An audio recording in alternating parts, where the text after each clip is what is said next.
Quand un menteur professionnel perd le pouvoir de mentir, dès qu'il voit une belle meuf il peut pas s'empêcher de le dire. That's because you have big jugs.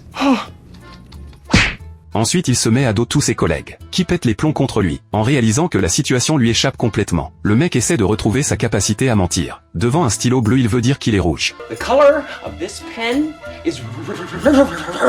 Sauf que sa bouche se tord dans tous les sens. Impossible de prononcer le mot rouge. Il tente alors de l'écrire, mais il perd le contrôle total, et finit avec le mot bleu gribouillé partout sur la figure. C'est là que sa femme l'appelle. Elle en a ras le bol de ses salades, et compte se barrer de la ville avec leur fils. Le mec a beau s'expliquer, elle veut rien entendre. Il saute dans sa caisse pour la rattraper. En chemin il tombe sur un feu rouge. Il grille sans même regarder. La seconde d'après un flic l'arrête. Et dès qu'il ouvre la bouche le flic en reste bouche bée. Il balance toutes ses infractions d'un coup. I have unpaid parking tickets.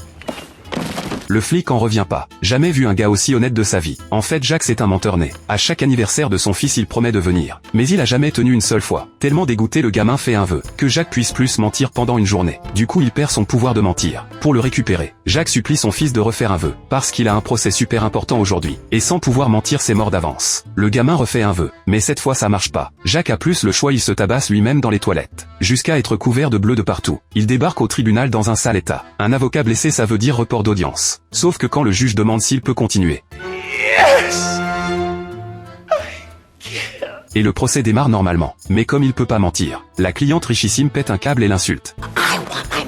Sauf qu'il découvre par hasard qu'elle a que 31 ans. Là Jack a le déclic, vu qu'elle avait pas encore 18 ans au moment du mariage. Le contrat prénuptial est pas valable. Du coup après le divorce elle a droit au partage des biens, et peut récupérer une grosse somme. On croit que l'affaire est bouclée, mais la bourgeoise veut aussi la garde des enfants. Elle compte emmener ses deux gosses avec elle. En voyant ça, Jack pense direct à sa propre femme et son fils. Il laisse tout tomber au tribunal, et fonce à l'aéroport. Il grimpe sur la passerelle pour supplier sa femme de rester. Sauf qu'elle entend rien du tout. Elle croit juste qu'il est venu leur dire au revoir. En désespoir de cause, Jack enlève sa chaussure et la balance sur le nez de l'avion. Le pilote voit le truc et stoppe net. Au final Jack se pète la jambe, mais sa sincérité touche sa femme en plein cœur. Il lui promet de plus jamais mentir à leur fils. Et voilà, l'histoire se termine bien. La petite famille retrouve enfin le bonheur.